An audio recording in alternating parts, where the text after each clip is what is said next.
Oke, guys, sekarang kita masuk pada materi yang pertama, yaitu keseimbangan pasar sebelum dan sesudah pajak. Nah, teman-teman, perlu kita ketahui, selain berbentuk fungsi linear, permintaan dan penawaran dapat pula berbentuk fungsi non-linear. Nah, cara menganalisisnya juga sama seperti halnya dalam kasus yang linear, di mana jumlah permintaan sama dengan jumlah penawaran atau disimbolkan dengan QD sama dengan QS atau PD sama dengan PS. Salah satu ciri jika dia merupakan fungsi nonlinear adalah pangkatnya.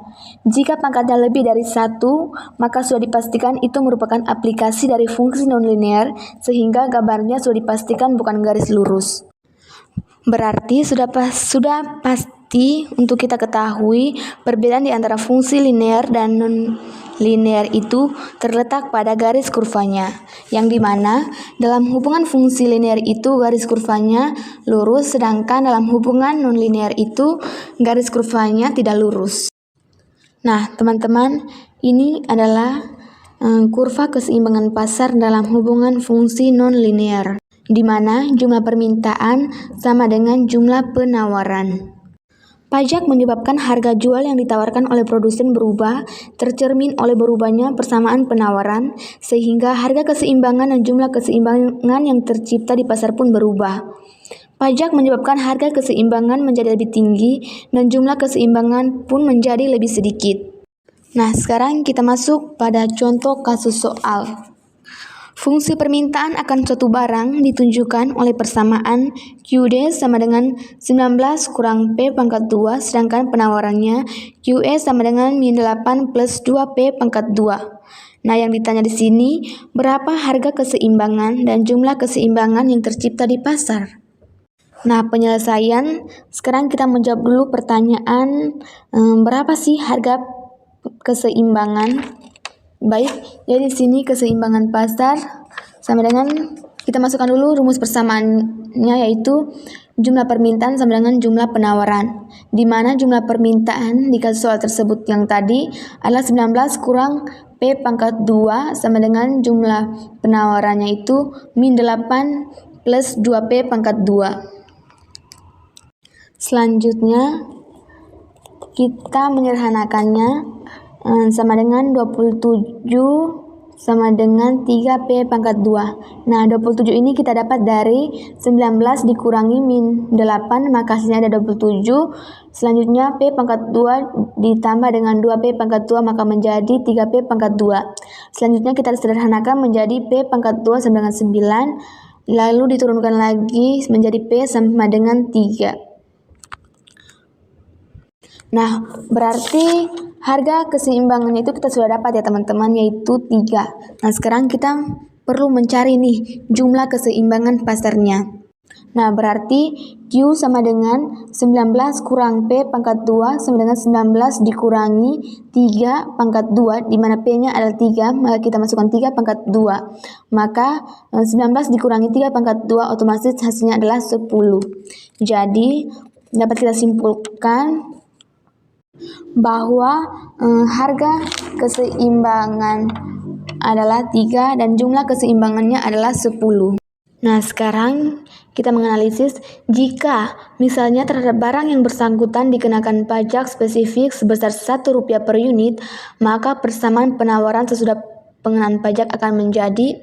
Nah, sebelum kita masuk ke langkah-langkah penyelesaiannya, perlu kita ketahui ya teman-teman, jika barangnya itu dikenai pajak, maka otomatis yang berubah adalah fungsi penawarannya.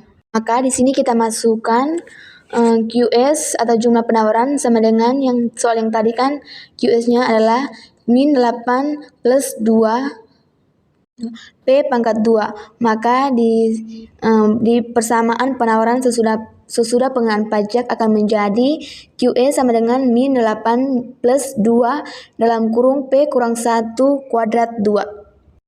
Maka kita jabarkan ke bawah, jabarkan menjadi min 8 plus 2 dalam kurung P pangkat 2 dikurangi 2P tambah 1 tutup kurung. Maka hasil akhir yang kita dapat adalah min 6 kurang min P 4P plus 2P pangkat 2. Nah, sekarang kita masuk pada keseimbangan pasar yang baru. Kita masukkan dulu persamaannya, yaitu jumlah permintaan sama dengan jumlah penawaran. Yang dimana jumlah permintaannya itu 19 dikurangi P pangkat 2 sama dengan jumlah penawaran yang kita dapatkan tadi, min 4 dikurangi 4P plus 2P pangkat 2. Maka hasilnya adalah 3P pangkat 2 dikurangi 4P dikurangi 25 sama dengan 0. Nah, otomatis 3P pangkat 2 dikurangi 4P dikurangi 25 sama dengan 0 itu sudah menjadi suatu persamaan kuadrat. Nah, sekarang kita perlu mencari nilai P terbaru karena persamaannya itu sudah menjadi persamaan kuadrat, maka rumus yang kita gunakan adalah rumus ABC. Yang diperoleh P1 sama dengan 3,63 dan P2 sama dengan min 2,30. P2 yaitu min 2,30 itu tidak dipakai karena harga negatif adalah irasional. Dengan memasukkan P sama dengan 3,63 ke dalam persamaan QD atau persamaan min QS, diperoleh Q sama dengan 5,82. Jadi dengan adanya pajak, harga keseimbangan pasar yang diperoleh adalah 3,63 dan jumlah keseimbangan pasar yang diperoleh adalah 5,82. Selanjutnya dapat dihitung beban pajak yang menjadi tanggungan konsumen dan produsen per unit barang, serta jumlah pajak yang diterima oleh pemerintah masing-masing. Nah, yang pertama konsumen atau TK sama dengan harga keseimbangan dikurangi P, di mana harga keseimbangannya adalah 3,63 dikurangi P-nya adalah 3, maka hasil yang didapatkan adalah 0,63. Selanjutnya produsen atau TP sama dengan T dikurangi TK, di mana T-nya itu pajaknya itu sebesar Rp1, 1 dikurangi konsumennya itu yang tadi 0,63, maka hasil yang didapatkan adalah 0,37. Dan selanjutnya itu pemerintah sama dengan jumlah keseimbangan pasar dikalikan dengan pajak, di mana jumlah keseimbangan pasarnya itu 5,82 dikalikan dengan pajaknya itu sebesar Rp1, maka hasilnya adalah 5,82. Jadi dapat kita simpulkan di sini yang menjadi tanggungan konsumen adalah 0,63, produsen adalah 0,37 dan jumlah pajak yang diterima oleh pemerintah adalah 5,82. Sekian materi dari keseimbangan pasar sebelum dan sesudah pajak. Selanjutnya kita masuk ke materi yang berikutnya. Subsidi untuk fungsi non-linier. Subsidi adalah kebalikan dari pajak sehingga sering disebut dengan pajak negatif. Subsidi menyebabkan harga keseimbangan menjadi lebih rendah dan jumlah keseimbangan menjadi lebih banyak. Dengan subsidi spesifik sebesar S kurva penawaran bergeser sejajar ke bawah dengan penggal yang lebih rendah atau lebih kecil pada sumbu harga. Jika sebelum subsidi persamaan penawaran P sama dengan A tambah BQ, maka sesudah subsidi akan menjadi P sama dengan A tambah BQ kurang S sama dengan buka kurung A kurang S tutup kurung tambah BQ. Karena kurva penawaran lebih rendah, maka titik keseimbangan akan menjadi lebih rendah. Rumusnya yang pertama, fungsi penawaran sebelum subsidi. P sama dengan A tambah BQ, di mana P adalah harga barang atau jasa, Q adalah jumlah barang atau jasa yang ditawarkan, A adalah konstanta, dan B adalah koefisien. Yang kedua, fungsi penawaran setelah subsidi. P sama dengan A tambah BQ kurang S, di mana P adalah harga barang yang diterima produsen setelah subsidi, A adalah harga pokok, B adalah koefisien, Q adalah jumlah barang yang ditawarkan, S adalah besar subsidi yang diberikan kepada produsen. Yang ketiga, keseimbangan pasar setelah subsidi.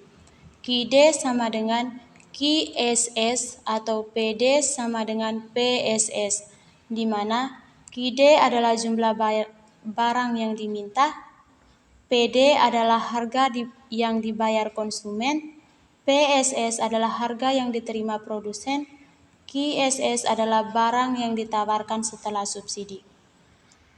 Yang keempat, subsidi yang dinikmati konsumen. SK sama dengan PE kurang PES, di mana SK adalah subsidi yang dinikmati konsumen, PE adalah harga keseimbangan yang dibayar konsumen sebelum subsidi, PES adalah harga yang dibayar konsumen setelah subsidi. Yang kelima, subsidi yang dinikmati produsen. SP sama dengan S kurang SK, di mana SP adalah subsidi yang dinikmati produsen, S adalah jumlah subsidi total yang diberikan oleh pemerintah, SK adalah jumlah yang dinikmati konsumen. Yang keenam, subsidi yang diberikan pemerintah. S sama dengan S kali QES, di mana S adalah total subsidi yang diberikan oleh pemerintah, S adalah jumlah subsidi per unit barang, QES adalah jumlah barang yang diperdagangkan pada titik keseimbangan setelah subsidi. Berikut penyelesaiannya diketahui PD sama dengan 50 kurang 2Q, PE sama dengan min 30 tambah 2Q. Ditanya QE, PE, dan QES, PES, SK, SP, dan S. Yang pertama, keseimbangan pasar sebelum subsidi. PD sama dengan PS, 50 kurang 2Q sama dengan min 30 tambah 2Q. Diturunkan 50 tambah 30 sama dengan 2Q tambah 2Q, maka 80 sama dengan 4Q. Q sama dengan 80 bagi 4, QE sama dengan 20. P sama dengan min 30 tambah 2Q, min 30 tambah 2, buka kurung 20 tutup kurung, min 30 tambah 40, PE sama dengan 10. Keseimbangan pasar sesudah subsidi. Subsidinya itu 10, maka kita menggunakan rumus PE sama dengan A tambah BQ kurang S. Min 30 tambah 2Q sama dengan 10, maka min 40 tambah 2Q. PD sama dengan PSS, 50 kurang 2Q sama dengan min 40 tambah 2Q.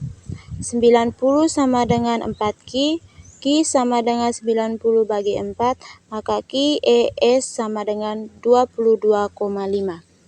P sama dengan min 40 tambah 2Q, min 40 tambah 2Q, buka kurung 22,5 tutup kurung, min 40 tambah 45, PES sama dengan 5. Subsidi yang dinikmati konsumen, kita menggunakan rumus SK sama dengan PE kurang PS, di mana PE itu 10, PS itu 5, maka 10 kurang 5 menjadi 5, SK-nya adalah 5. Subsidi yang dinikmati produsen, maka kita menggunakan rumus SP sama dengan S kurang SK, di mana S adalah 10, SK adalah 5, maka 10 kurang 5 menjadi 5, jadi SP-nya adalah 5. Subsidi yang diberikan pemerintah, maka kita menggunakan rumus S sama dengan S kali QES, di mana S itu adalah 10, QES itu adalah 22,5, maka 10 kali 22,5 menjadi 225, jadi S adalah 225. Baik teman-teman, selanjutnya kita masuk pada fungsi biaya. Biaya rata-rata atau average cost dan biaya marginal atau marginal cost. Biaya rata-rata ialah biaya yang dikeluarkan untuk menghasilkan tiap unit produk atau keluaran, merupakan hasil bagi biaya total terhadap jumlah keluaran yang dihasilkan. Adapun biaya marginal ialah biaya tambahan yang dikeluarkan untuk menghasilkan satu unit tambahan produk. Pada fungsi biaya ini kita dapat menggunakan rumus sebagai berikut. Yang pertama, biaya tetap FC sama dengan K atau K sama dengan konstanta. Biaya variabel VC sama dengan J atau Q. Biaya total C sama dengan FC tambah VC sama dengan K ditambah F atau Q sama dengan C atau Q. Biaya tetap rata-rata AFC sama dengan FC per Q. Biaya variabel rata-rata AVC sama dengan VC per Q. Biaya rata-rata AC sama dengan C per Q sama dengan AFC ditambah AVC. Dan yang terakhir biaya marginal MC sama dengan AC per AQ. Dalam buku ini setiap perkataan biaya tetap dan biaya variabel maksudnya adalah biaya tetap total dan biaya variabel total.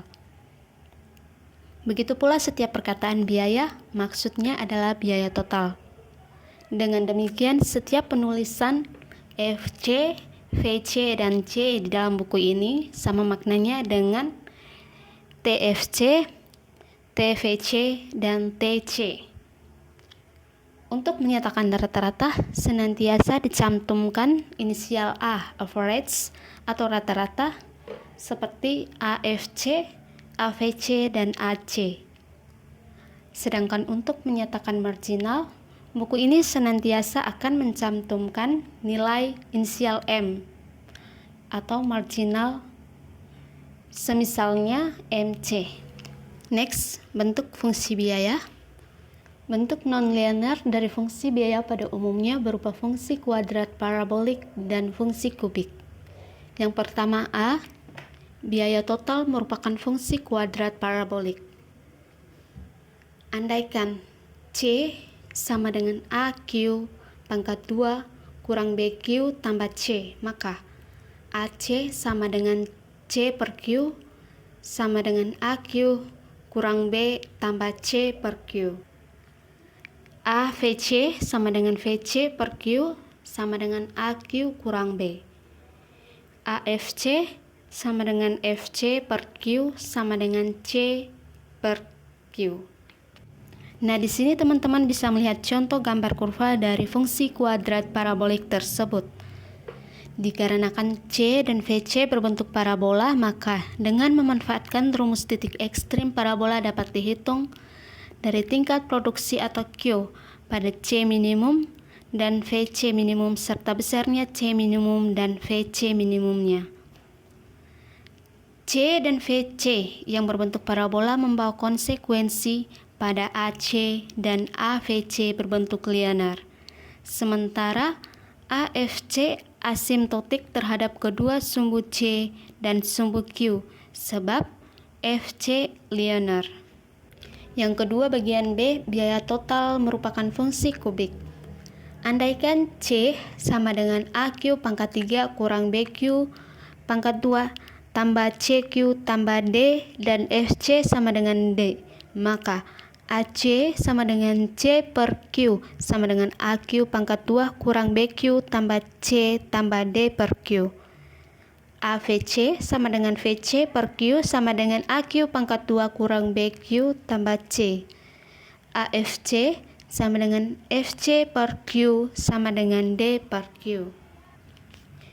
Biaya total berfungsi kubik seperti di atas selalu membuahkan AC dan AVC berbentuk parabola terbuka ke atas. Sedangkan AFC tetap asimtotik terhadap sumbu C dan sumbu Q, sebab FC selalu berupa konstanta yang kurvanya sejajar dengan sumbu Q. Oke, di sini teman-teman bisa perhatikan contoh gambar kurva dari fungsi kubik tersebut. Yang berikut contoh kasus soal seperti biaya total yang dikeluarkan oleh sebuah perusahaan ditunjukkan oleh persamaan C sama dengan 2Q pangkat 2 kurang 24Q tambah 102. Pada tingkat produksi berapakah unit biaya total ini minimum? Maka hitunglah besarnya biaya total minimum tersebut. Hitung pula besarnya biaya tetap, biaya variabel, biaya rata-rata, biaya tetap rata-rata, dan biaya variabel rata-rata pada tingkat produksi tadi. Seandainya dari kedudukan ini produksi dinaikkan dengan 1 unit, maka berapakah besarnya biaya marginal tersebut? Berdasarkan rumus titik ekstrim parabola, C minimum terjadi pada kedudukan Q sama dengan min B per 2A sama dengan 24 per 4 sama dengan 6 unit. Besarnya C minimum sama dengan 2Q pangkat 2 kurang 24Q tambah 102 sama dengan 2 buka kurung 6 tutup kurung pangkat 2 kurang 24 buka kurung 6 tutup kurung tambah 102 sama dengan 30. Selanjutnya pada Q sama dengan 6 ini adalah FC sama dengan 102, VC sama dengan 2Q pangkat 2 kurang 24Q sama dengan 2 buka kurung 6 tutup kurung pangkat 2 kurang 24 buka kurung 6 tutup kurung sama dengan min 72. AC sama dengan C per Q sama dengan 30 per 6 sama dengan 5. AFC sama dengan FC per Q sama dengan 102 per 6 sama dengan 17. AVC sama dengan VC per Q sama dengan min 72 per 6 sama dengan min 12. Jika Q sama dengan 7, C sama dengan 2, buka kurung 7 tutup kurung pangkat 2, kurang 24 buka kurung 7 tutup kurung tambah 102 sama dengan 32. Maka MC sama dengan AC per AQ sama dengan 32 kurang 30 per 7 kurang 6 sama dengan 2. Berarti untuk menaikkan produksi dari 6 unit menjadi 7 unit diperlukan biaya tambahan atau biaya marginal sebesar 2. Baik, sekarang kita masuk pada materi yang keempat, yaitu fungsi penerimaan. Bentuk fungsi penerimaan total yang nonlinear pada umumnya berupa sebuah persamaan parabola terbuka ke bawah. Nah, teman-teman, perlu untuk kita ketahui, penerimaan total merupakan fungsi dari jumlah barang, juga merupakan hasil kali jumlah barang dengan harga barang per unit. Seperti halnya dalam konsep biaya, dalam konsep penerimaan pun dikenal penerimaan rata-rata dan juga marginal, di mana penerimaan rata-rata ialah penerimaan yang diperoleh per unit barang merupakan hasil bagi penerimaan total terhadap jumlah barang, sedangkan penerimaan marginal ialah penerimaan tambahan yang diperoleh dari setiap tambahan 1 unit barang yang dihasilkan atau terjual. Nah, baik teman-teman, sekarang kita masuk pada formula dalam fungsi penerimaan, di mana penerimaan totalnya itu dilambangkan dengan R sama dengan Q dikalikan dengan P sama dengan F dalam kurung Q. Penerimaan rata-ratanya AR sama dengan R per Q. Penerimaan marginalnya itu MR sama dengan delta R per delta Q. Mengingat R sama dengan Q dikalikan dengan P atau P sama dengan R per Q, sedangkan AR sama dengan R per Q, berarti penerimaan rata-rata dalam kurung AR tak lain adalah harga barang per unit atau P. Secara grafik, kurva AR adalah juga kurva permintaan dalam bentuk P sama dengan G dalam kurung Q. Nah, sekarang kita masuk pada contoh kasus soalnya. Contoh kasus soal dari fungsi penerimaan di sini adalah fungsi permintaan yang dihadapi oleh seorang produsen monopolis ditunjukkan oleh V sama dengan 900 dikurangi 1,5 Q. Pertanyaannya itu, bagaimana persamaan penerimaan totalnya? Berapa besarnya penerimaan total jika terjual barang sebanyak 200 unit dan berapa harga jual per unit? Hitunglah penerimaan marginal dari penjualan sebanyak 200 unit menjadi 250 unit. Tentukan tingkat penjualan yang menghasilkan penerimaan total maksimum dan besarnya penerimaan total maksimum tersebut. Nah, teman-teman, sekarang kita masuk pada proses penyelesaiannya, yaitu P sama dengan 900 dikurangi 1,5 Q, di mana Q pertamanya adalah 200, Q2-nya adalah 250. Maka penerimaan total dapat diperoleh dari R sama dengan Q dikalikan dengan P sama dengan 900Q dikurangi 1,5 Q pangkat 2. Jika Q satunya adalah 200, maka R sama dengan 900 dalam kurung 200 dikurangi 1,5 dalam kurung 200 pangkat 2, maka hasil yang didapatkan adalah 120.000.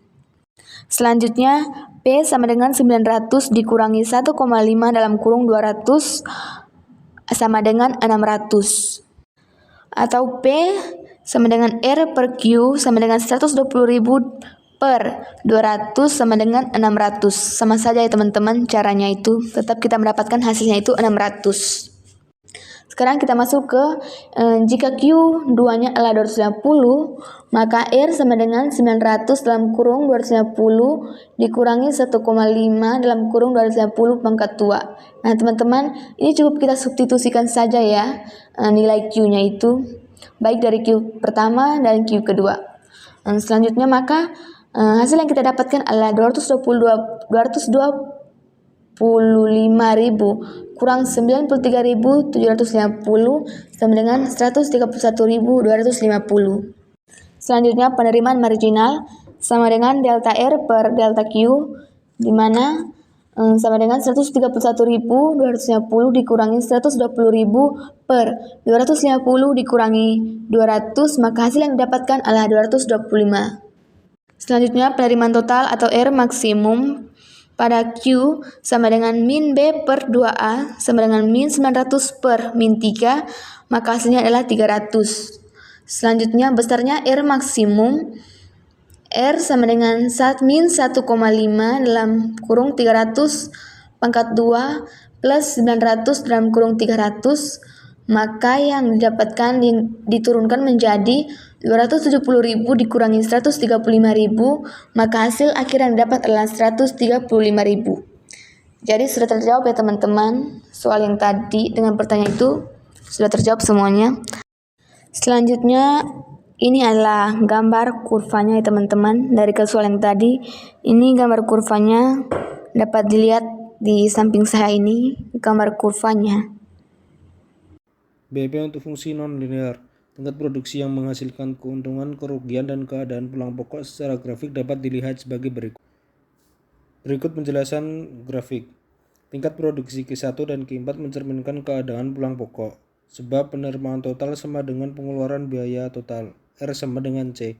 Area di sebelah kiri Q1 dan di sebelah kanan Q4 mencerminkan keadaan rugi, sebab penerimaan total lebih kecil daripada pengeluaran total, R lebih kecil dari C. Sedangkan area di antara Q1 dan Q4 mencerminkan keadaan untung, sebab penerimaan total lebih besar daripada pengeluaran total, R lebih besar dari C. Tingkat produksi ketiga mencerminkan tingkat produksi yang memberikan penerimaan total maksimum. Besar kecilnya keuntungan dicerminkan oleh besar kecilnya selisih positif antara R dan C. Secara grafik, hal ini ditunjukkan oleh jarak antara kurva R dan kurva C. Semakin lebar jarak positif tersebut, semakin besar keuntungan yang diperoleh.